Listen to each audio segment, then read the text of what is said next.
ማንም እንደማይወደን እየተሰማን ነው አሁን ብቸኝነት የጎበኘን በብዙ ሰዎች መካከል ተቀምጠን እንደተተውን የሚሰማን አፍቃሪ እንዳጣን ሆነን ውስጣችንን የምናደምጠው ማንም አይወደኝም ብለን ለምን ሆድ ይብሰናል ጨለመብኝ አትበል አረ እንደው ቢሄድ ይሻለኛል ምን ታረጋለህ ብትሄደው እንዴ እዚህ ከገጠመ በላይ መከራ ለመቀበል ነው የምትሄደው አንተ ምን በወጣት እንጠለጠላለህ አንቺ ምን በወጣሽ መርዝ ትጠጫለሽ በራሳችን ላይ የምንነሳሳው አውሬዎች ምን ሆነው ለምንድነው ወንድሜ ጨካኝ አውሬ የምትሆነው በራስ ላይ ዋጋ ቢስ እኮ ነኝ ብለን ዋጋ ቢስ እንደሆነን እንቆጥራለን በጣም ውድ ዋጋ ነህ ታዲያ ለምንድነው ዋጋ ቢስ እንደሆንክ ሲነግርህ አሜን የምትለው ዓለሙ ሁሉ ጠልቶኛል ዓለሙ ሁሉ ፊቱን አዙሮብኛል ለምን ትላለህ ራሳቸውን አጠፉ ገደሉ አሳዛኝ ሚስቶቻቸውን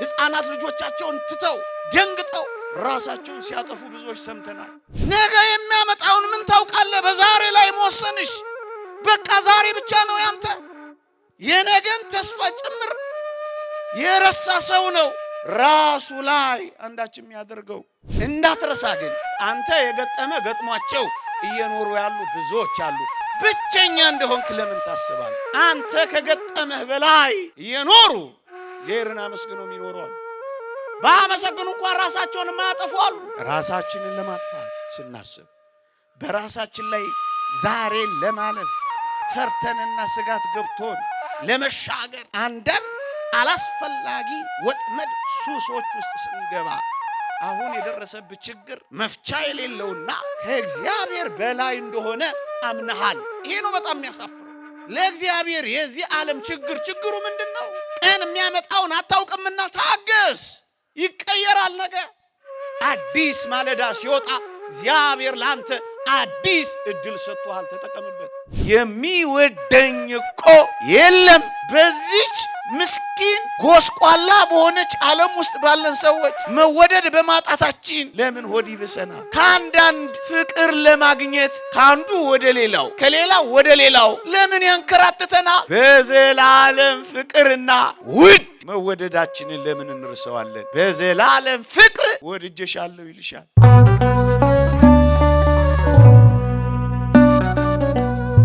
የኔ የሚለንን ሰው እንፈልጋለን ብዙ ጊዜ የኔ የሚል የሌለን መስሎን ብቸኝነት ይሰማናል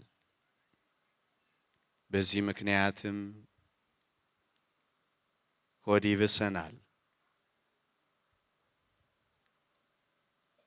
የኔ የሚለኝ የሌለኝ ምስኪን እንደሆነን ይሰማናል ይሄንን ድምጽ የብቸኝነት ስሜት ለሚሰማን በዚህ ስሜት መካከል የበታችነት ስሜት ተጭኖን ምናልባት ተስፋ ያጣን እኔ ባይ አልባ የሆን ብቻችንን የሆን ለመሰለን የእግዚአብሔርን ድምጽ ለማሰማት ነው ይሄን ርዕስ የመረጥኩት ብዙ ጊዜ ወጣቶች ቤተሰቦቼ እንኳን ሳይቀርኮ ስሜቴን አይረዱትም ቤተሰቦቼ እንኳን ሳይቀር የኔኔ ልጃቸውን ዓለም አያውቁትም በሰው ተከብቤ ብቸኛ እንደሆንኩ ይሰማኛል ከሰው ጋር ሆኜ የሚያዳምጠኝ እንደሌለ ይሰማኛል ብቻዬን ነኝ የምንል ወጣቶች እንገኛለን ይህ ድምጽ ምንኛ የሚያጽናና ድምጽ ነው አንተ የኔ ነህ በስምህም ጠርቼሃለሁ አንቺ እኮ የኔ ነሽ ይህ ምንኛ ያጽናናል ወገኖቼ አንድ እውነት ልንነጋገር አንድ እውነት ልናውቅ ይገባል ይሁን እሺ ቤተሰቦቻችሁ የእናንተን ዓለም አያውቁትም እንበል። ይሁን እሺ፣ ወላጆቻችሁ እንኳን ወደ እናንተ ዓለም አልወረዱም እንበል። አንድ የኛን ዓለም የእናንተን ዓለም የሚያውቅ ግን አለ። ወደኛ ሰውነት የወረደ የኛን ሥጋ ሳይቀር የለበሰ ወደኛ ዓለም የመጣ እግዚአብሔር አለ። እሱ ነው አንተ የኔ ነህ የሚለው። በረታችንን እንኳን የቀመሰ ወገኖቼ፣ ከኔና ከናንተ ብዙዎች በረትን እንኳን አልቀመስን ይሆናል። የመጨረሻውን የሰው ልጅ መገኛ በረታችንን እንኳን ሳይቀር የቀመሰ እሱ ወደ እኔና ወደ እናንተ ዓለም መጥቷል። ይህንን ተውት። መቃብራችንን እንኳን ሳይቀር አጣጥሞታል። ከመቃብር በቀር እኔና እናንተ ምን ዓለም ነበረን ወገኖቼ? መቃብር የተባለ ዓለማችንን እንኳን ሳይቀር ያውቀዋል። ከዚህም ፈቀቅ እንበል።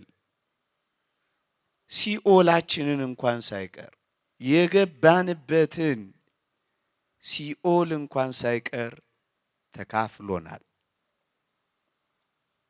ስሜታችንን አይደለም፣ ዓለማችን ውስጥ ገብቷል። ምናልባት ወላጆቻችሁ ዓለማችሁን ውስጥ ላይገቡ ይችላሉ።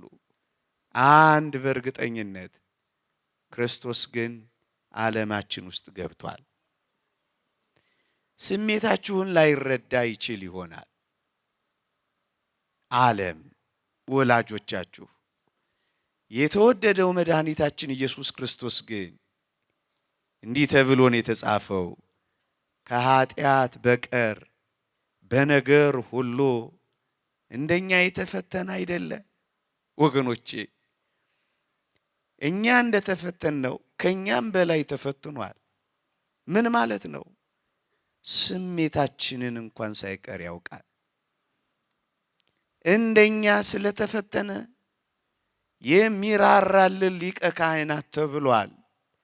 ያንተን ያንቺን ዓለም በትክክል ያውቃል። በዚህ ምክንያት አይጨክንም፣ ይራራል።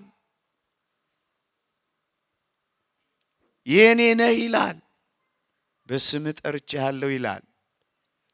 ርቆ የተቀመጠ ራሱን ከፍ አድርጎ በኩራት ዝቅ ብሎ የሚያየን እንዳይመስልን፣ በእኔና በእናንተ ዓለም ውስጥ ኖሯል። ያውቀዋል፣ ይረዳዋል፣ ይሰማዋል። በዚህ ምክንያት ይራራልናል። ወገኖቼ፣ ችሎታዬን፣ ስብናዬን፣ ተሰጦዬን የሚያደንቅልኝ እኮ የለም ብለው ብዙ ወጣቶች ራሳቸውን የበታች አድርገው ይቆጥራሉ። የሚያደንቅና ዕውቅና የሚሰጣቸው በማጣት ብዙዎቹ በመከፋት ይኖራሉ። ወገኖቼ፣ እንደ እግዚአብሔር ስብዕናችንን ያከበራለን?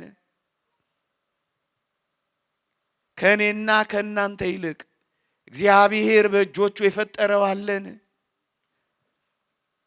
አንተ እኮ እግዚአብሔር በአስደናቂ እጆቹ የፈጠሩህ አስደናቂ ፍጥረት ነህ። እግዚአብሔር ማንን በእጆቹ ፈጠረ ካንተ በቀር? የሕይወት እስትንፋስስ በአፉ እፍ ያለው አንተ ጋር አይደል? በላይ ለሚበሩ፣ በደረት ለሚሳቡ፣ ባህር ውስጥ ለሚኖሩ ኃያላን ለሆኑ እንስሶች ክርስቶስ ይህን አድርጓልን? አንተ እጅግ ግሩም ቃላት የማይበቃው ፍጥረት እኮ ነህ። መጀመሪያ በእጆቹ የፈጠረ ከዛስ በእጆቹ ደግሞ ችንካር ተክሎ ያዳነ እንዳንተ ማን አለ? ከዚህ በላይ ስብዕና በምን ይገለጽልህ? ለመላእክት አልወረደ፣ ለእንስሳት አልመጣ። ለዚህ እኮ ነው ግሩምና ድንቅ አድርገህ ፈጥረኸኛል የሚለው እኮ ለዚህ ነው። እንደኔና እንደናንተ ያለ ግሩምና ድንቅ ከፍጥረታችን በላይ እግዚአብሔር እኛን ፈልጎ መምጣቱ አይደንቃችሁም? ፈልጎ መምጣቱ ብቻ እኮ አይደለም። የስብዕናችን ታላቅነት የሚገለጸው ፍቅሩን እስከ መስቀል ድረስ መስጠቱ የኔና የእናንተን ክብር አያሳይም? አባትህ ላያደንቅ ይችላል። ጓደኞችህ ላይነግሩ ይችላሉ። እግዚአብሔር ከነገረህ ግን ምን ነው ተጠራጠርከው? ብዙዎች የበታችነት ስሜት የሚሰማን እንደ ተተውን የሚንቆጥረው ይህን የእግዚአብሔርን የኔና የእናንተን ስብዕና ከፍ አድርጎ ማድነቁን ደግሞ ለዚህ ክብር ዋጋ መክፈሉን ስለማንረዳ እኮ ነው ወገኖች። አንተ የኔ ነህ የሚለው እኮ ይሄንን ነው ወገኖቼ። ይሄ ብቻ አይደለም። አንዳንድ ጊዜ ወጣቶች፣ በተለይ ወጣቶች ማንም እንደማይወደን እየተሰማን ነው አሁን ብቸኝነት የጎበኘን። በብዙ ሰዎች መካከል ተቀምጠን እንደ ተተውን የሚሰማን፣ አፍቃሪ እንዳጣን ሆነን ውስጣችንን የምናደምጠው የሚወደኝ እኮ የለም ወደ ማለት እኮ የደረስነው እኮ ለዚህ ነው። አንድ የእግዚአብሔር ቃል ግን ላንብብላችሁ ወጣቶች። እንዲህ ይላል፣ በዘላለም ፍቅር ወድጄሃለሁ የሚልህን ድምፅ እስኪ ስማው። ወላጆች ሰልችተውን ሊሆን ይችላል። እናቶችም ፍቅር ቀንሰውብን ሊሆን ይችላል። ዓለምን ፍቅሩን በሰጠው መጠን እየለካ የሚመጸውት ሊሆን ይችላል። እግዚአብሔር ግን እንዲህ ይልሻል እቴ፣ በዘላለም ፍቅር ወድጄሻለሁ ይልሻል። ይህ ማይታበል፣ ይህ ማይቀየር፣ ይህ የማይለወጥ ፍቅር ነው። በዘላለም ፍቅር ወድጄሃለሁ። እግዚአብሔር ከወደደ ከዚያ ውድ ውጪ ሌላው ፍቅር ለምን ተስፋ ያስቆርጣል? ለምን ባዶነት እንዲሰማ ያደርጋል? የተወደድክ ኦርቶዶክሳዊ ወጣት ሆይ አንተን የሚወድህ ሰጥቶ የማይጎልበት ባለጸጋው እግዚአብሔር ነው። አንቺን የሚያፈቅርሽ ንፍገት የሌለበት ለጋሱ ጌታ ነው። ሰጥተው የሚያልቅባቸው ፍቅር ቢነፍጉህ ለምን ትከፋለህ? ሰጥቶ የማያልቅበት አቅርቦት የማይነጥፍበት ባለጸጋው እግዚአብሔር በዘላለም ፍቅር ወድጄሃለሁ ሲል አትሰማውም? እና ተጽናና። ይህ ውሸት ነው። ይህ ሐሰት ነው። ምንም በሌላት ዓለም መወደድ ስላጣን ወገኖቼ እንዳይከፋል። ሰታ ያልቅባታል። በዚች ምስኪን ጎስቋላ በሆነች ዓለም ውስጥ ባለን ሰዎች መወደድ በማጣታችን ለምን ሆድ ይብሰናል? ከአንዳንድ ፍቅር ለማግኘት ካንዱ ወደ ሌላው ከሌላው ወደ ሌላው ለምን ያንከራተተናል? በዘላለም ፍቅርና ውድ መወደዳችንን ለምን እንርሰዋለን? በዘላለም ፍቅር ወድጄሻለሁ ይልሻል። ማንም አይወደኝም ብለን ለምን ሆድ ይብሰናል? አንድ ታላቅ ፍቅር እጆቹን ዘርግቷል። ወገኖቼ ዛሬ ወደው በኋላ በሚጠሉ አሁን አቅፈው ቆየት ብለው በሚገፈትሩ ፍቅራቸው በፈረቃ ለሚቀያየርባቸው ለዚህ ዓለም አፍቃሪዎች ጥብቅ ብካል ወገኖቼ ወረት የሌለበት ፍቅር ያለው እግዚአብሔር እንደወደደን እንንገራችሁን። አፍቅሮ የማይጠላ እንኳን የኔና ያንተ ኃጢአት አይደለም የዓለሙ ሁሉ ኃጢአት ፍቅሩን ያልቀየረበት የበደላችን ብዛት መውደዱን የማይቀንስበት የዘላለም ፍቅር እግዚአብሔር ወድጃለሁ ሲል አታምነው። መለወጥ የሌለበት ያውነት ያለው ፍቅር ነው እሱ ነው የወደደ።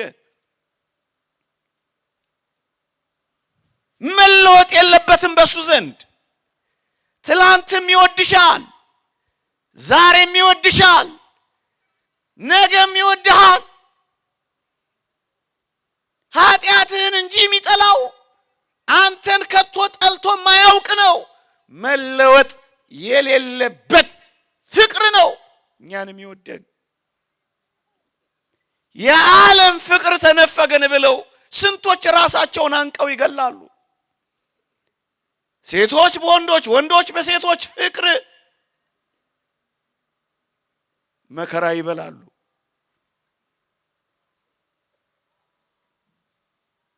ያውነት ያለው ፍቅር ግን እዚህ አለላችሁ። በዘላለም ፍቅር ወድጄሃለሁ የሚለውን ስማው። የዚህ ዓለም ፍቅር አንዱ ሲወዱ ምናልባት አንተን ይጠሉ ይሆናል። አድሎ ያለበት ፍቅር ነው። ፍቅር ያበላልጣሉ፣ ፍቅር ያወዳድራሉ፣ በፍቅር ይመርጣሉ፣ ይመራረጣሉ። ወገኖቼ አድሎ የሌለበት ፍቅርማ እግዚአብሔር ጋር ነው ያለው። አድሎ የሌለበት እውነተኛ ባለጸጋ ሆንክ ድሃ፣ ፉንጋ ሆንክ ሰልካካ፣ መለሎ ሆንክ አጭር፣ አዋቂ ሆንክ መናኛ፣ ዝነኛ ሆንክ ተራ፣ ፍቅሩ እኩል ነው። ያለ ይሁን የሌለ ሁል ጊዜ አፍቃሪህ ነው፣ ሁል ጊዜ ወዳጅሽ ነው። በዘላለም ፍቅር ወድጄሃለሁ ሲል አታምነው። እወድሃለሁ ነው የሚለው። ይሄንን ደግሞ በቃል ብቻ አይደለም የነገረህ። እንዴት አድርገህ ወደድከኝ ብትለው የእጆቹን የቁስል ገደል ነው የሚያሳየን። ተወዳዳሪ፣ ተፎካካሪ፣ ተነጻጻሪ የሌለው ፍቅር፣ ከዚህ የሚበልጥ ፍቅር የለም የሚለው የተዘጋ ነው። ያነሱ ፍቅሮች ተነፈጉን ብላችሁ ትሰቀላላችሁ።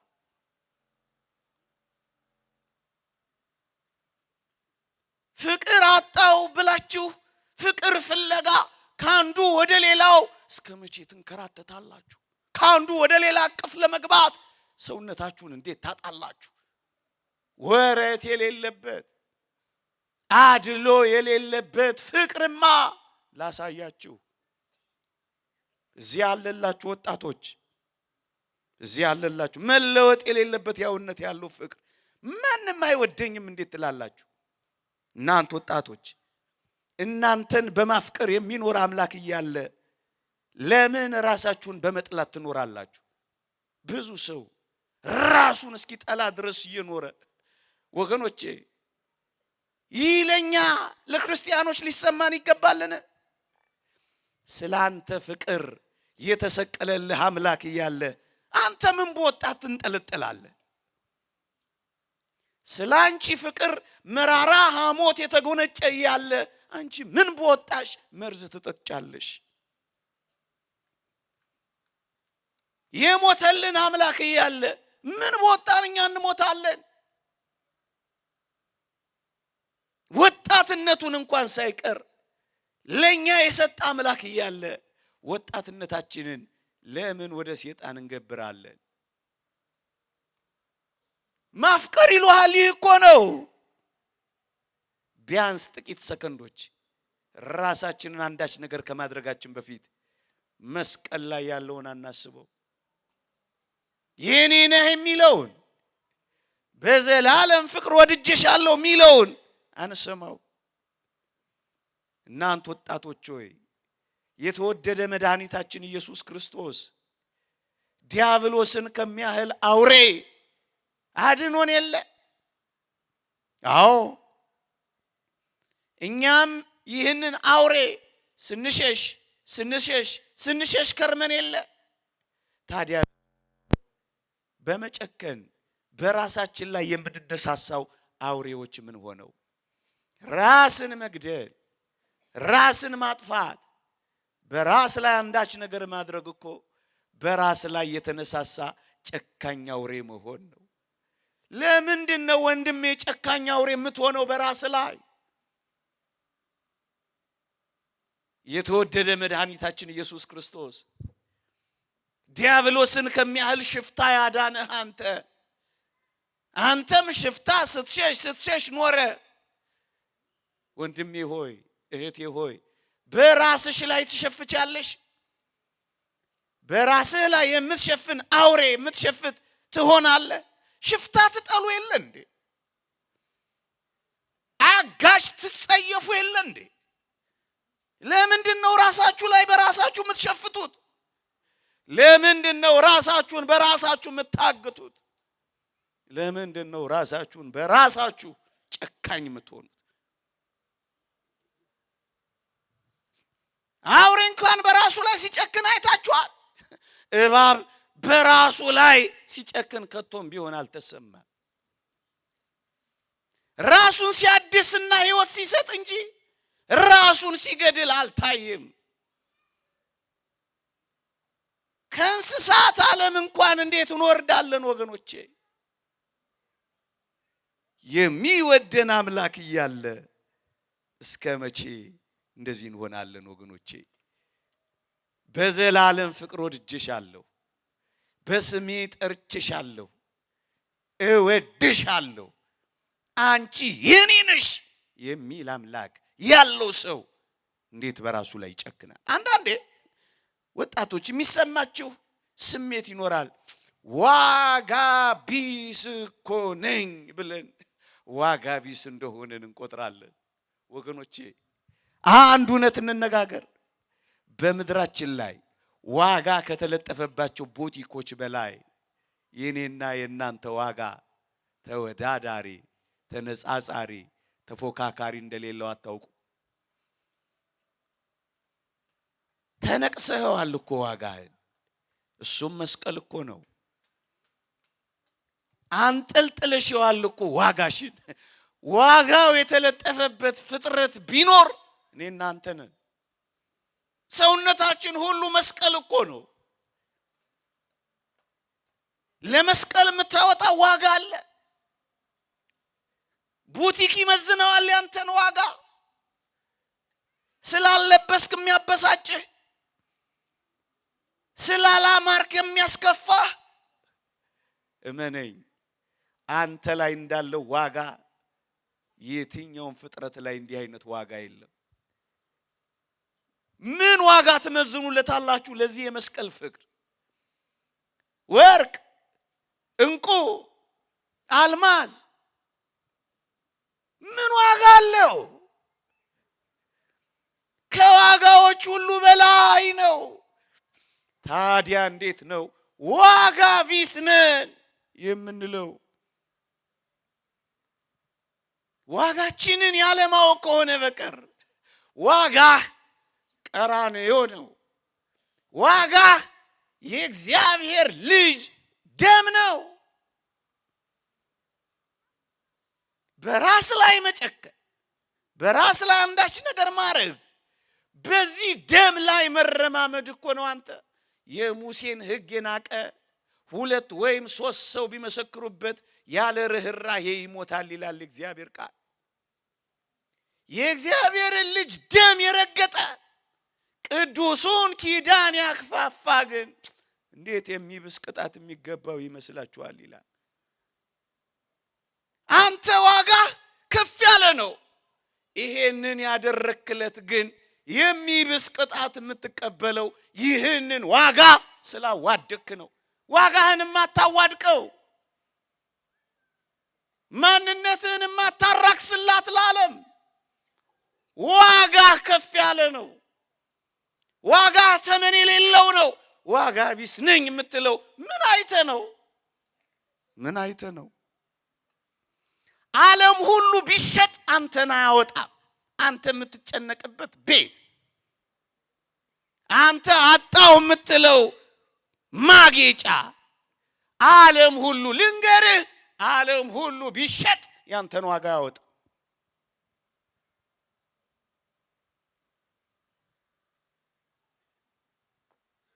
ዓለም እየሰራው ያለው የጦር መሳሪያ አንዳንድ ባለጠጎች እየገነቡት ያለው አንደርግራውንድ ቤት አንተን እንኳን ዓለሙን ሁሉ አንተ ጋር ጫፍ ጋር አይደርሱ። ዋጋ በጣም ውድ ነው። ክብርህ በጣም ልዩ ነው። አንተ አምላክን የሳብክ አስደናቂ ፍጥረት እኮ ነህ።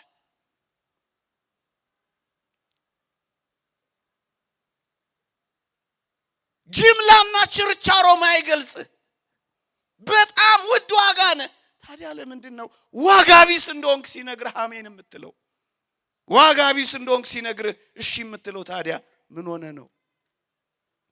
ዓለሙ ሁሉ ጠልቶኛል፣ ዓለሙ ሁሉ ፊቱን አዙሮብኛል ለምን ትላለህ? ጎበዝ፣ የትኛው ዓለም እንደጠላ እስኪ ንገረኝ።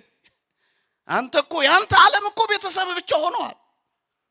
ያንተ ዓለም እኮ መምህራን ብቻ እንዴ ኤፍ አገኘህና ያንተ ያገኘው ኤፍ ቀኑን ሊደብር ይችላል እንጂ ዘመንህን ሁሉ ሊያጨልምብህ ይገባል። አንድ ኤፍ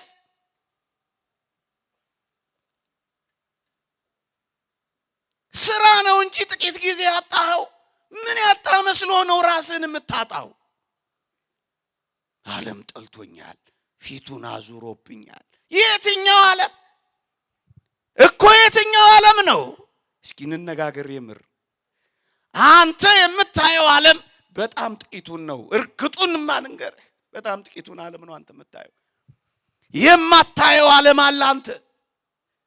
ይሄ የምትተያየው ስላኮረፈህ፣ ይሄ የምታየው ስለዘጋሽ፣ ይሄ የምታየው ዓለም ስለቀነሰሽ፣ ፊቱን ስላዞረብሽ፣ የማታየው ዓለም አለ ወገኔ። እንደውም የምትታየውና የማትታየዋን ቤተክርስቲያን ሲገልጿት ሊቃውንት የማትታየዋ 80% ናት ይላሉ። እኔና አንተ 20% ነን። እንደውም አንተ ስለማታውቅ እንጂ በ20%ዎች ውስጥ ሁሉ እንኳን የሚወዱህ ብዙዎች ናቸው። የማይታዩትን ግን ልንገርህ፣ እንደ ደመና የከበቡህ ምስክሮችህ አንተን የሚወዱህ ስንት አሉ መሰለህ? ታውቃቸዋለህ? እነዚህ ቅዱስ ጳውሎስ እንዳለው እንደ ደመና ዙሪያችንን የከበቡን ምስክሮች አሉን ይላል። የመላእክት ዓለም አንተን ይወድሃል። ለዚህ እኮ ነው ክርስቶስ በበረት ሲወለድ አብረው የዘመሩት አንተን ያዩሃል፣ አንተን ይወዱሃል። መልአክ አለሽ፣ መልአክ አለህ፣ በጣም ያፈቅሩሃል። ቁረጣት ሲባል ትዝ አይልም? ዙሪያዋን እስክኮተኩትላት፣ ፋንድያ እስካፈስላት፣ ንፋስ እስክከላከልላት፣ ቅጥር እስክቀጥርላት፣ አረም እስክነቅልላት፣ እባክህ ታገሳት። በጣም የሚወድህ ዓለም አለ አንተ አታየው። ስትተኛ የሚቆም፣ ስትዘረጋ የሚዘረጋ፣ ማረኝ ስትል ማረው የሚል በጣም የሚወድህ መልአክ አለ። ነዋ ሚካኤል። እነሆ ሚካኤል መልአካችሁ አይልም። አንተ አባት አንቺ እናትሽን አይተሽ ይሆናል ፊታቸው ሲቀየር የከፋሽ። እንዴ በጣም የሚወደን ሌላ ዓለምም አላሳያችሁ ወገኖቼ። ንዑድ ክቡር የሚሆን ሐዋርያ ጳውሎስ እንዲህ ይላል፣ ዳግመኛ ክርስቶስ በእናንተ ውስጥ እስኪሳል ድረስ ምጥ ይዞኛል ይላል። ስለኛ ምጥ የሚያዙ ስለኛ የሚጨነቁ የሰማይ ጉባኤ አፍቃሪዎቻችን ስንት ናቸው?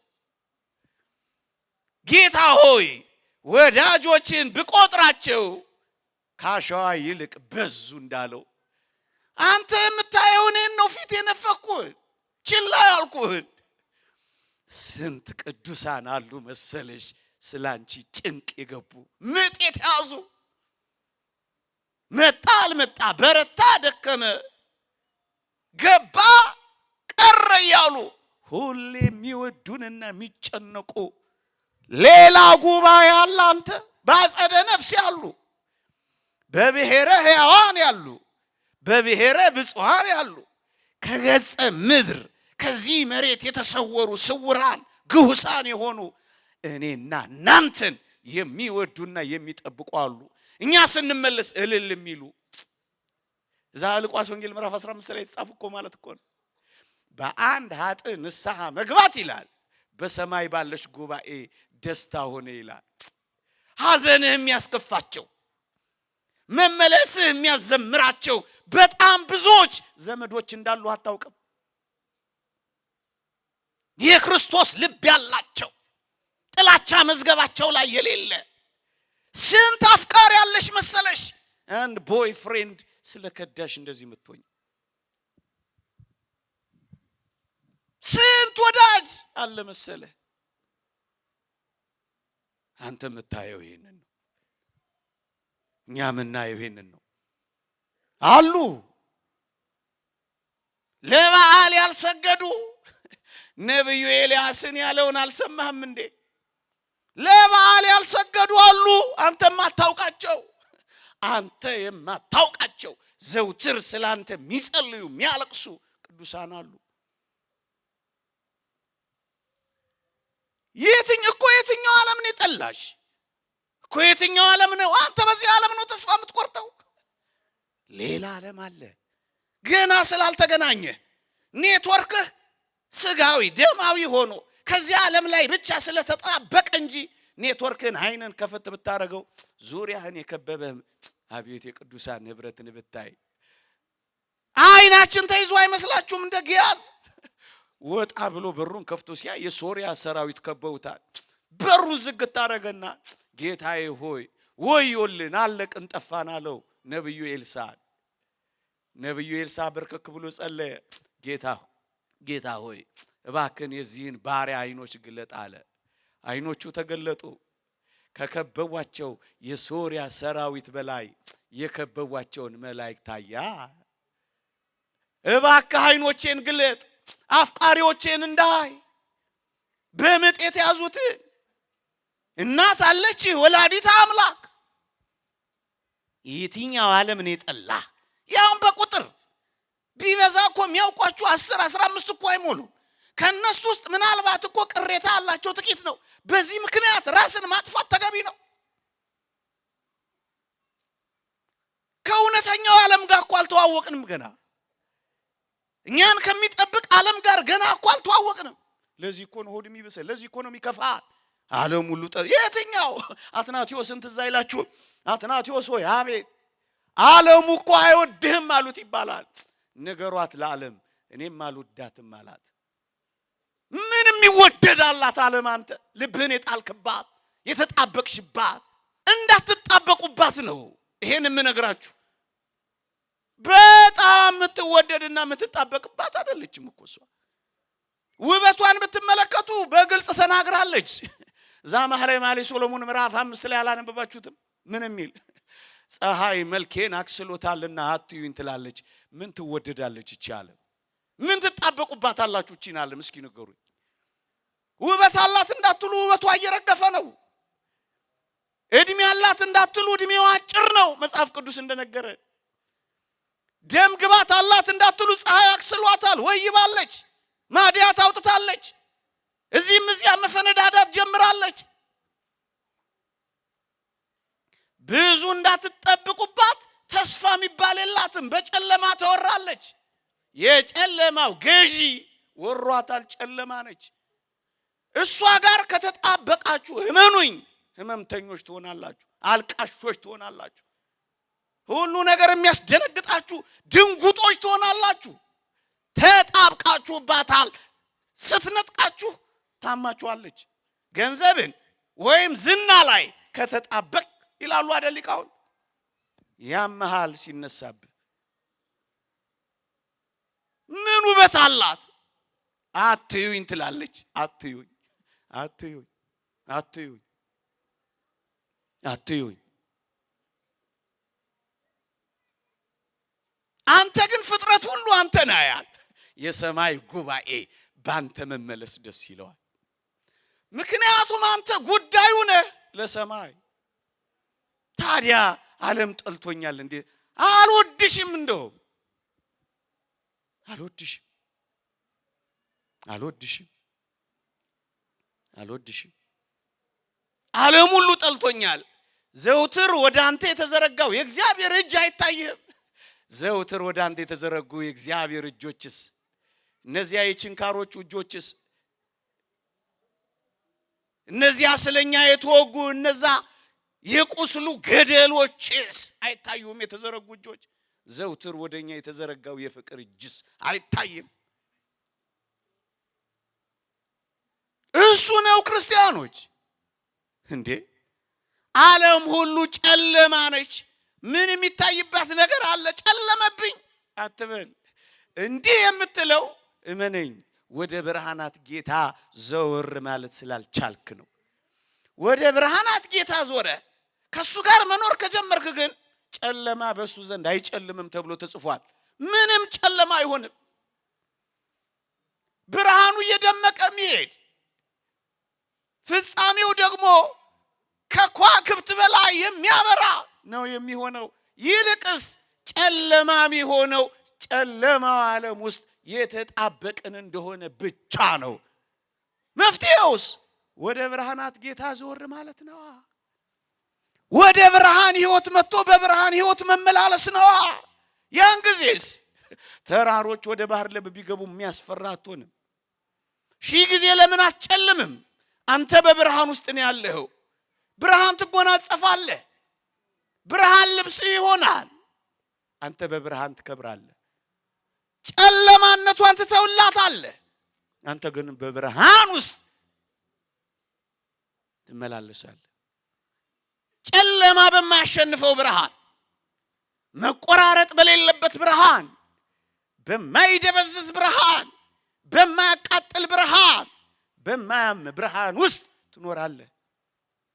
የእግዚአብሔር ቃል እንደሚለው ፀሐይና ጨረቃ ሊያበሩላት አያስፈልጋትም፣ በጉ መብራቷ ነውና ይላል። ለብርሃኗ የውሃ ኃይል ጉልበት ማያስፈልጋት፣ ሽሚያም የሌለባት መብራቷ ራሱ በጉ አንተ ጋር ሲሆን አንተ ራስህ ለጨለማው ዓለም ታበራለህ። እነ ማክሲሞስና ዲሞዲዮስ እጆቻቸውን ለጸሎት ሲዘረጉ ብርሃን ይተፋ ነበር እጃቸው። ጸሎት ሲጸልዩ እሳት ይተፉ ነበር አንደበታቸው። አንተ ብርሃን ትሆናለህ። ሰውነትም ያቃጥል ትሆናለህ። ተዋሲያን ሲያርፉብህ እንኳን ታነዳለህ፣ ወደ ብርሃን ትቀየራለህ። ጨለማ ነች እያልክ ለምን ጨለማ ውስጥ ትቀመጣለህ? አንዳንዴ ከቤተሰቦች ጀምሮ እኮ ይቃወመኛል አለ። በእኔ ተቃውሞ ውስጥ ነው የሚኖረው ብለህ እንዳታስብ። እግዚአብሔር ከኛ ጋር ከሆነ ማን ይቃወመናል የሚል ቃል አልሰማህም?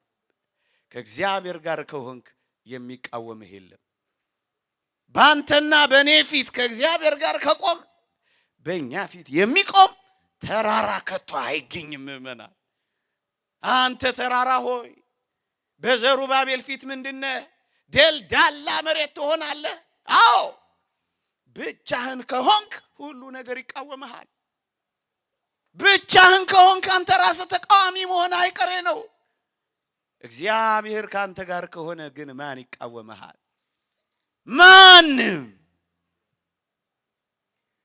ማንም ወገኖቼ ማንም አይቃወምህም።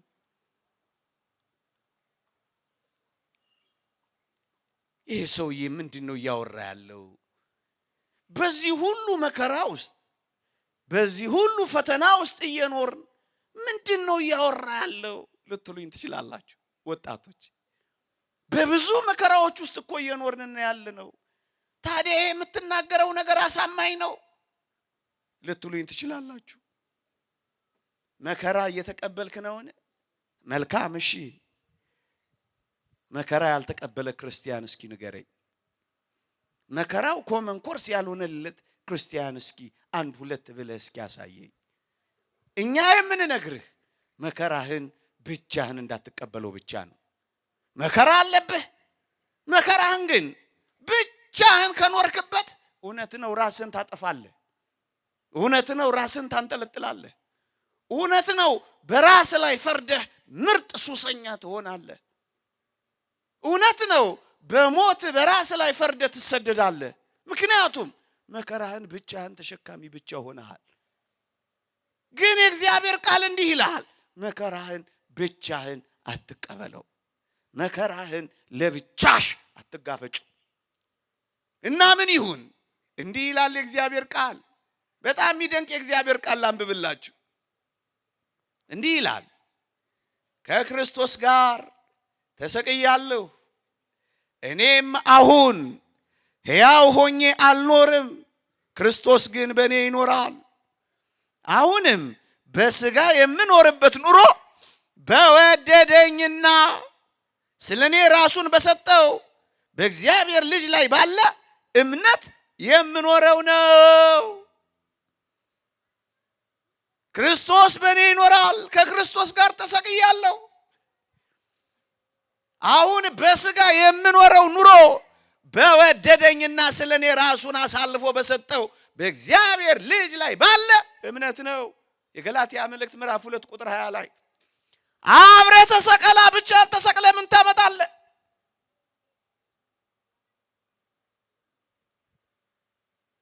አብረሽው ሙቺያ ብቻሽን ሞተሽ ምን ታመጫለሽ? ቆይ እስኪ ለእናቴ ልኑርላት ትሉ የለ? እስኪ ለአባቴ ልኑርለት ትሉ የለ?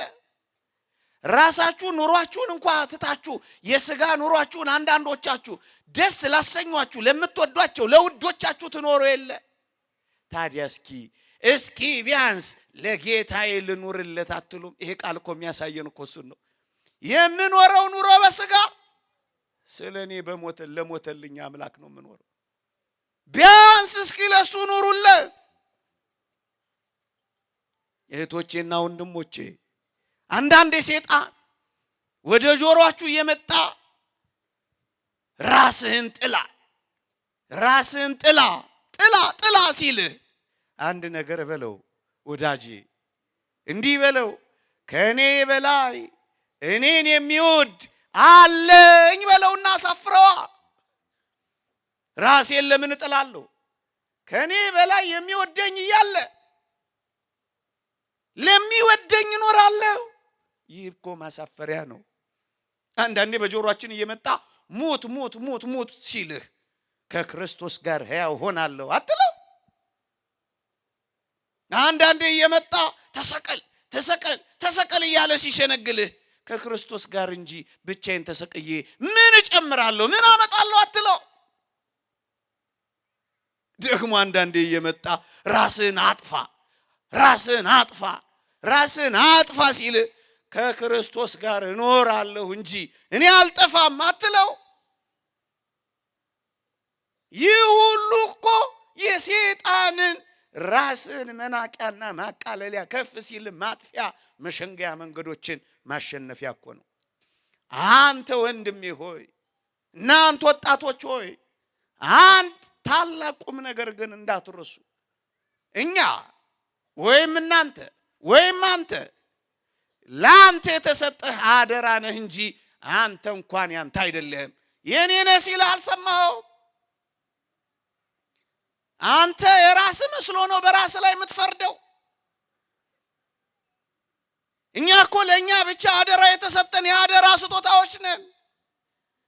ለዚህ እኮ ነው የእግዚአብሔር ቃል በግልጽ በዋጋ ተገዝታችኋልና ለራሳችሁ አይደላችሁም የሚለው። ክርስቲያን ለራሱ አይደለም ለሞተለት አምላክ ዋጋ ይውላችሁ ባለቤታችን የገዛን ገንዘቡ ያደረገን ጌታችን እስከሆነ ድረስ ይሄን ሰውነት ማን ፈቅዶልህ ነው የምታፈርሰው? ማን ፈቅዶልሽ ነው የምትወስኚው? አንቺ ላንቺ አንተ ላንተ ያደራ ስጦታ ነህ፣ ያንተ አይደለህም። ለምን የራስህ እንደሆንክ ትቆጥራለህ? ለዚህ ነው ቅዱስ ጳውሎስ በዋጋ ተገዝታችኋል ለራሳችሁ አይደላችሁ። ክርስቲያን ስንሆን የምንክደው ይሄንንም ጭምር ነው። የሞተልኝ አምላክ ሀብቱ ነኝ፣ ገንዘቡ ነኝ። የተወደዳችሁ ኦርቶዶክሳውያን የተቀበልነው ነው ሰውነታችን እንዳልተሰጠን የሚያኮራን፣ እንዳልተቀበልነው ተስፋ የሚያስቆርጠን ነገር የለም። እንዳልተቀበልክ የምትመካ አንተ ማነህ አይልም። እኛ ደግሞ እንገልብጠው እንዳልተቀበልከው በራስ ላይ የምትፈርድ አንተ ማነህ? የመንፈስ ቅዱስ ማደሪያ አይደለህ? ቤት እኮ ነህ። ታዲያ እንዴት ጨክነህ ታፈርሰዋለህ? ይሄን ማድረግ ምን ማለት እንደሆነ ታውቃላችሁ ወጣቶች? ጥቂት ነጥቦችን ልንገራችሁና ሐሳቤን እንጠቀልላለሁ። በራስ ላይ ተስፋ መቁረጥ፣ አንዳች ማድረግ፣ ከፍ ሲልም ራስን ወደ ማጥፋት መምጣት ምን ማለት መሰላችሁ? እግዚአብሔር ትላንት ምንም እንዳልተደረገልንና ትላንትን እንዳላሳለፈን ትላንታችንን ከታሪክና ከትዝታችን ላይ ማስወገድ ነው። ትላንት ከስንት አላሳለፈህም? ትላንት ታሪክና ትዝታ የለህም? ዛሬ የማያልፍ የመሰለህ፣ ዛሬ ማትሻገር የመሰለሽ ከትላንት ውስጥ ውለታውን፣ ከትላንት ውስጥ ትዝታውን፣ ከትላንት ውስጥ ታሪኩን የሰረዘ ሰው ዛሬና ምንም ነገ ላይ ተስፋ ይቆርጣል። ስለዚህ ራሱን አንዳች ነገር ያደርጋል፣ ያጠፋል። የትላንት ትውስታ ምንም የላችሁ፣ ጨንቋችሁ አልደረሰላችሁ፣ መግቢያ መውጫ አጣችሁ፣ መሰማሪያ አልሰጣችሁ። አንድ ሁለተኛስ ዛሬን በቅጡ እንዳንኖር ትዕግስት ካጣን እውነት ነው ራሳችንን አንዳች ነገር እናደርጋለን። ከትላንት ላይ ታሪክና ትዝታችንን ከዛሬ ላይ ትዕግስታችንን ካጠፋ ነው ራሳችንን ማጥፋታችን አይቀሬ ነው። ሁለተኛ ታጋሽ መሆን ነው። ለእግዚአብሔርም ለቀንም እድል መስጠትን መልመድ ነው። እኔ ያስታውሳለሁ ልጆች ሆነን HIV ኤድስ የሚባል አንድ በሽታ በከተማችን መጥቶ ታስታውሳላችሁ? በሀገራችን ብዙዎች ገና በሽታው እንደያዛቸው ራሳቸውን አጠፉ፣ ገደሉ። አሳዛኝ ሚስቶቻቸውን፣ ህፃናት ልጆቻቸውን ትተው ደንግጠው ራሳቸውን ሲያጠፉ ብዙዎች ሰምተናል። የታገሱ ለእግዚአብሔርና ለቀን ጊዜ ሰጡ ዛሬ ላይ ከበሽታው ጋር ሆነው እንዴት አምሮባቸው ይኖራሉ? ለምን ቁንጥንጥና ታጋሽ ቁንጥንጥ ብቻ ትሆናለህ? ለምን ታጋሽ አትሆንም? ነገ የሚያመጣውን ምን ታውቃለህ? በዛሬ ላይ መወሰንሽ በቃ ዛሬ ብቻ ነው ያንተ።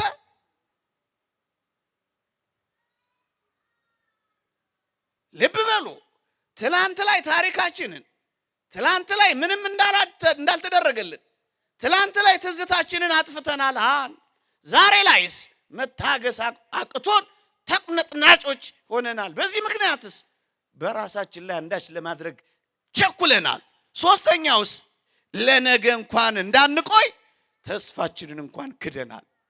እዩ፣ ትላንትን፣ ዛሬን፣ ነገን ጭምር ያበላሸ ሰው ነው በራሱ ላይ አንዳች የሚያደርገው። ወገኖቼ የነገን ተስፋ ጭምር የረሳ ሰው ነው ራሱ ላይ አንዳች የሚያደርገው። ምን ማለት ነው? ይሄን ሐሳብ ስተቀልለው ትላንትን ስታስታውስ፣ ዛሬን ስትደሰት፣ ነገን ሳትፈራ ስትኖር ሕያው ትሆናለህ።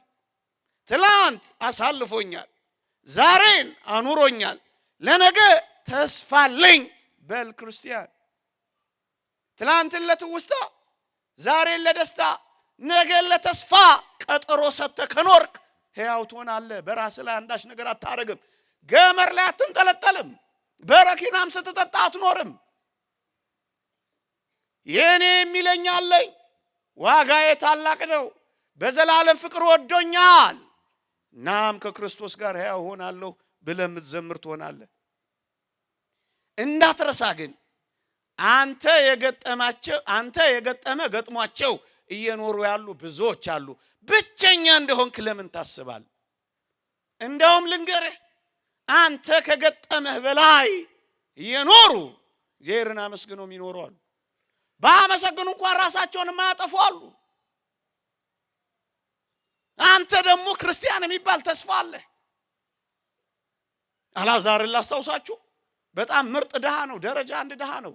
ተንከባካቢ እንኳን የሌለው። ተንከባካቢዎቹ ውሾች እንደነበሩ አላስታወስክም? ውሾች ቆስሎን ሲልሱት ደስ የሚሰኝ ምስኪን ነበር አልዓዛር። በድህነት ላይ ደዌ፣ በደዌ ላይ ተንከባካቢ ማጣት፣ ተንከባካቢ ከማጣት በላይ ውሾች አጠገቡ ሆነው ተንከባካቢ መሆን። በዚህ ላይስ ድሆችን የሚመለከትበት አቅም አልነበረው። ውሾችን የሚያባረርበት አቅም አልነበረው። ድሆችን አያይም፣ ባለጸጋውን ብቻ ያያል። ይሄ ብቻ መስሏችኋል? ተስፋ ትንሣኤ ባልተበሰረበት በዚያ በኦሪት ዘመን የሚኖር ነበር። ይሄን ሁሉ ሆኖ መቼ ራሱን አጠፋ? መቼ ራሱን ገደለ? መቼ ልሙት በቃ አለ? ይልቅስ በጣም የሚደንቅ ሕይወት ኖረ። በድህነት ውስጥ አስደናቂ ባለጸጋ ሆነ። ምን ይላል እግዚአብሔር ቃል? ድሃው አልዓዛርም ሞተ፣ መላእክትም በአብርሃም እቅፍ ወሰዱት ይልልሃል። አበቃ። የአብርሃም እቅፍ ውስጥ ፈጸመ ጉዳዩ። አንተ ምናልባት ድህነት ቢኖርህ እንጂ አሰቃቂ ደዌ የለብህ። እሱ ካልሞተ አንተ የምትሞተው ምን ሆነ ነው? አንተ በሰው ተከበህ ሰው እንደሌለ ይሰማሃል። በውሻ ተከቦ ሰው እንደሌለው አላሰበም። እግዚአብሔርን በማመስገን ኖረ እንጂ። ተቀበረ፣ መላእክትም ወደ አብርሃም እቅፍ ወሰዱት ይላል። አበቃ። እዛ ጋር ያለውን ባለጸጋ ታስታውሱ? ሞተ፣ ባለጸጋውም ይላል ሞተ፣ ተቀበረ ብቻ ብሎ ነው የሚያበቃው። እስኪ ልጠይቃችሁ፣ በሞቴ ትሰሙኝ እንደሆነ እስኪ ልጠይቃችሁ። ባለጸጋው ነዌ ሞተ፣ ተቀበረ ብቻ ይላል። አልዓዛር ደግሞ አልዓዛርም ሞተ፣ መላእክትም ወደ አብርሃም እቅፍ ወሰዱት ይላል። የተወደዳችሁ ኦርቶዶክሳውያን እስኪ በቅን ልብ ልጠይቃችሁ፣ እንደ አልዓዛር ብትሆኑ ይሻላችኋል እንደ ባለጸጋው ነዌ? ምን? ኧረ አይሰማኝ ድምጻችሁ። ድሃ እኮ ነበር አልዓዛር። እንደ አልዓዛር ሕፃናቶች እናንተ አሁን ምን አለ ዝም ብትሉ? እኔ ከትልልቆቹ ጋር ነው ጉዳይ።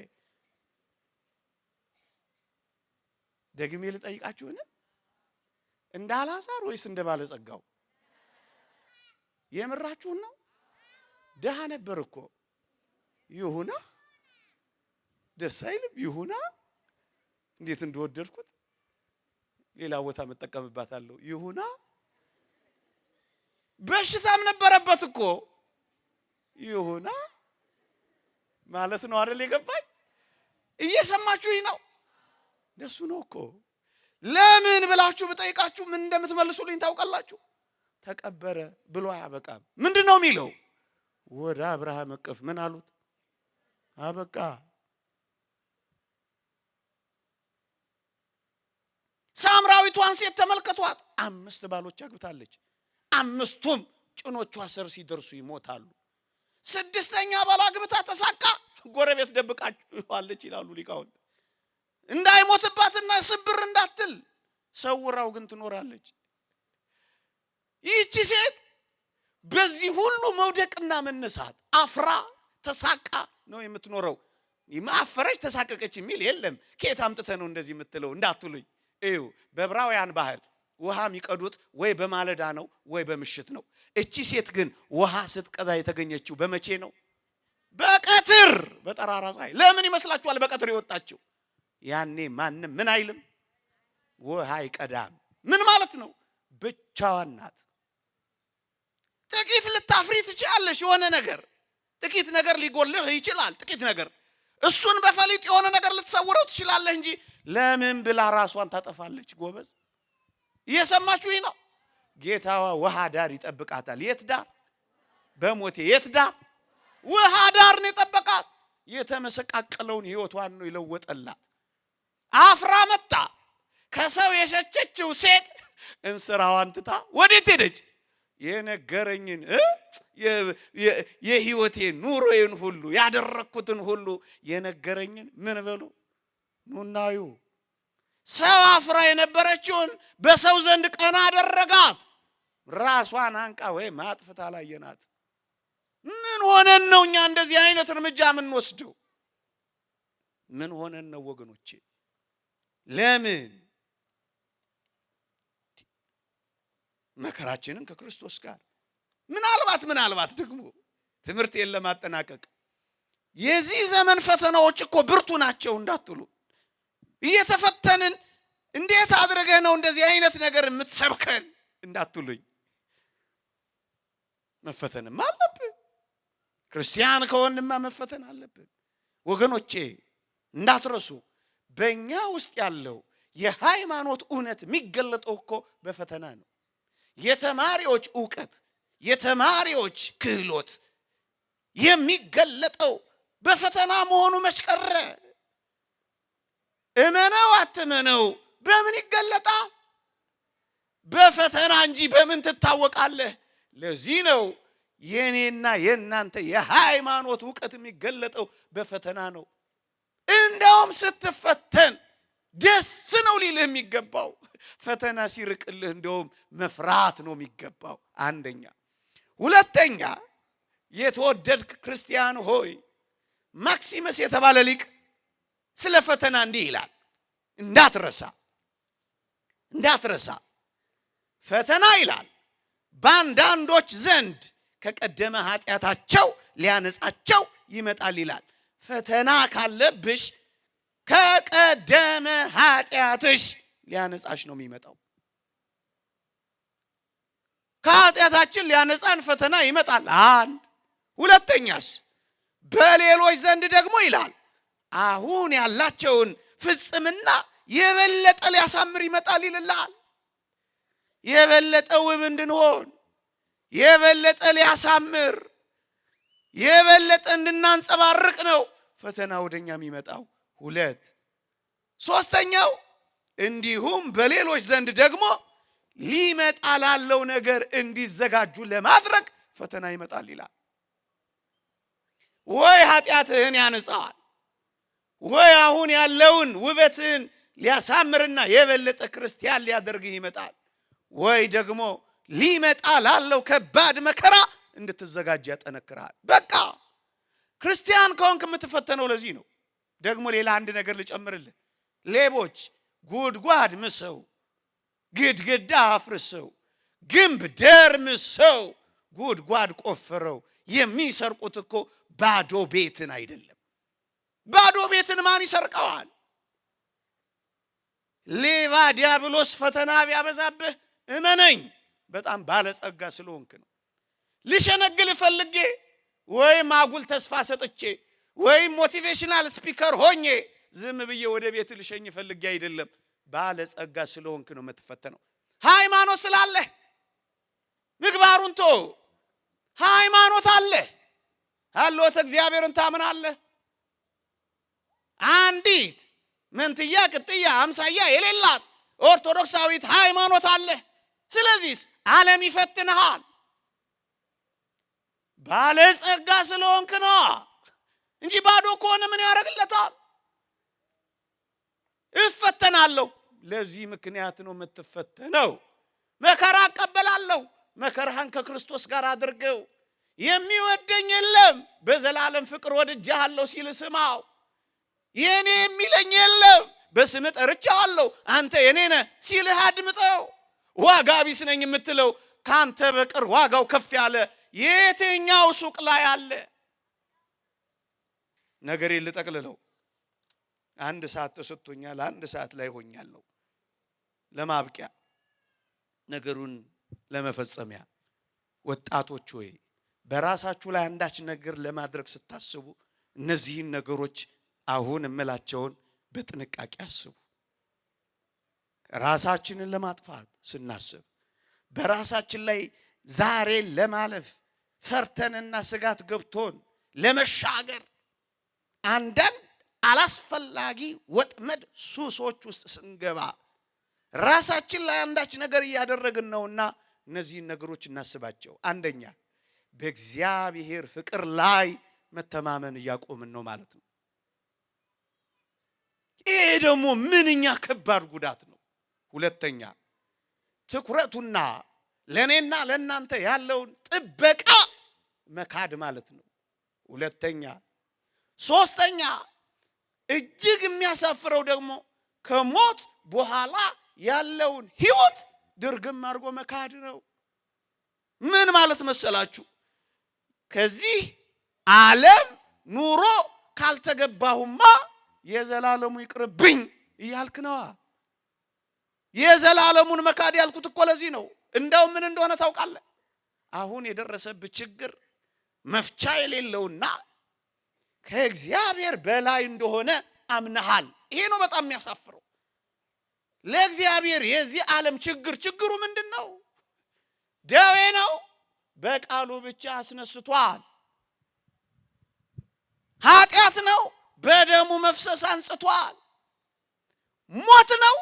ከመቃብር እንኳን አውጥቷል። ታዲያ የትኛው ችግር እግዚአብሔርን አሸንፎት ያውቃል መስሎሃል? ከእግዚአብሔር በላይ የምታረገው ችግር ምን ነው ላንተ? ሌላው ለችግር መፍትሄ ቀን መስጠት አልፈለክም። ትዕግስትም አጣሃል። ቀን የሚያመጣውን አታውቅምና ታገስ። ይቀየራል ነገር። አዲስ ማለዳ ሲወጣ እግዚአብሔር ላንተ አዲስ እድል ሰጥቷል። ተጠቀምበት። ወገኔ ሆይ ሶስት ነገሮችን እንንገርህ።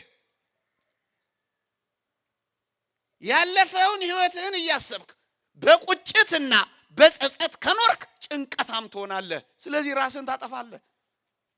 አዲስ ቀን አለ። ያለፈውን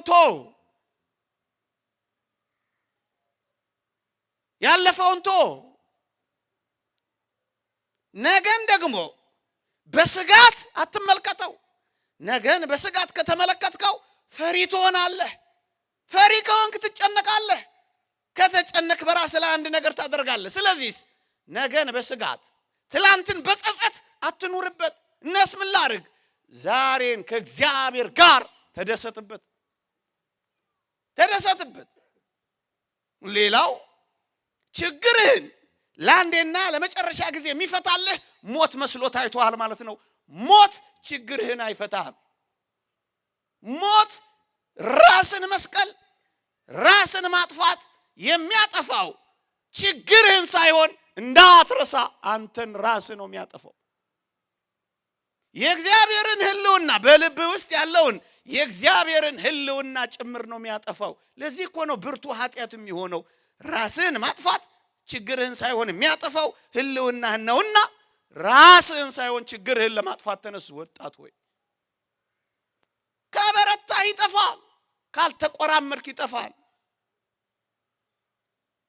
ታላቅ ኃጢአት የሚሆንብህ በልብ ውስጥ ህልውና እግዚአብሔርን እንደሌለ አድርገህ መቁጠር ነው። እግዚአብሔር የለም የሚል ሰው ነው እንዲህ አይነት ጭካኔ የሚጨክነው። ራስን ማጥፋት ትንሽ ችግርን ለመፍታት ትልቅ ችግር መፍጠር መሆኑን እንዳትረሳው። ትልቅ ችግር ነው የምትፈጥረው።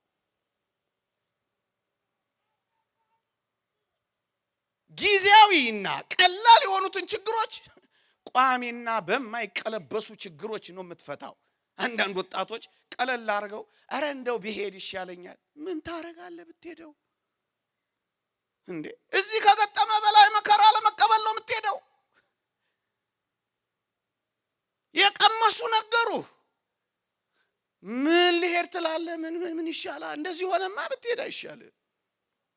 ይልቅ እንደ ቅዱስ ጳውሎስ ሆነ ሃይማኖቴን ጠብቄያለሁ፣ ሩጫዬን ጨርሼያለሁ፣ ወደፊት የጽድቅ አክሊል ተጋድያለሁ፣ ወደፊት የጽድቅ ብሄድ ይሻል ያኔ በል። እንደዚህ ሆነ ግን ብሄድ ይሻለኛል። ማንን ነው የምታስፈራራው? ወዴትስ ነው የምትሄደው? ምን መሄጃ መንገድስ አለ? የት ያዘጋጀኸው ወደብስ አለ? ከወጀብ ወደ ወጀብ፣ ከጭንቀት ወደ በለጠ መከራ፣ እሳት ከሆነ ዓለም እንደገና እሳት ወደ ሆነ ዓለም ብትሄድማ አይሻልም? ብትሄድማ ቤተ ክርስቲያን እንዲህ ባለ ሁኔታ ራስህን አንዳች ነገር ብታደርግ ብታጠፋ ጸሎት የማታደርግልህ ለምን ይመስላል? እነዚህን ሁሉ ኃጢአቶች ማድረግ ስለሆነ ነው። የትኞቹን? እምነት፣ ተስፋ፣ ፍቅር። እነዚህ ጸንተው ይኖራሉ። ፍቅር ግን ይበልጣል ከሁሉ ተብሎ ተጽፏል። እምነትህን ሽረሃል። አሁን ያልኩህን እግዚአብሔርን ሁሉ ክደሃል። ሃይማኖትህን አጥፍተሃል። በነገው ተስፋ ላይ ተገዳድረሃል። ተስፋ እንደሌለው ሰው ለዚህ ዓለም ካልተገባውማ የሚመጣው ዓለም ይቅርብኝ የምትል መስልሃል። በተስፋህ ላይ መኖር አቅቶሃል። ተስፋንም ትተሃል። ከሁሉ በላይ ግን ዓለምን ያጸናው የእግዚአብሔርን ፍቅር ትተኸዋል። እምነት፣ ተስፋ፣ ፍቅር። ታዲያ እነዚህን ሶስቱንም ከተውከው እንዴት ዘምራ ትሸኛሃለች ቤተ ክርስቲያን? ደረት ይደቃልሃል እንጂ እንዴት ከበሮ ይመታልሃል? አንተ ዘምራማ አትሸኝህ። ለዚህ እኮ ነው ጸሎት የማይጸለይለት። እዚህ መቅደስ ላይ አንዳች ነገር ቢደረግ ታዝኑ የለ። ይሄን መቅደስ የሚያፈርሱትን ትገዳደሩ የለ። ይሄን መቅደስ ለማፍረስ የሚመጡትን ታፈርሷቸው የለ። አትታገሷቸውም አይደል? ትበሳጩ፣ ትቃጠሉ የለ። እናንተ ወጣቶች ምን ነው ያንተን መቅደስ ራስህ ስታፈርስ አናድድ? አንተ የኔ ነህ፣ በስም ጠርቻለሁ፣ ተቤዥቻለሁና አትፍራ። ማን ይወደኛል አትበል፣ ከዚህ በላይ ውድ የለም። ምን ዋጋ አለኝ አትበል፣ ካንተ በላይ ዋጋ ያለው የለም።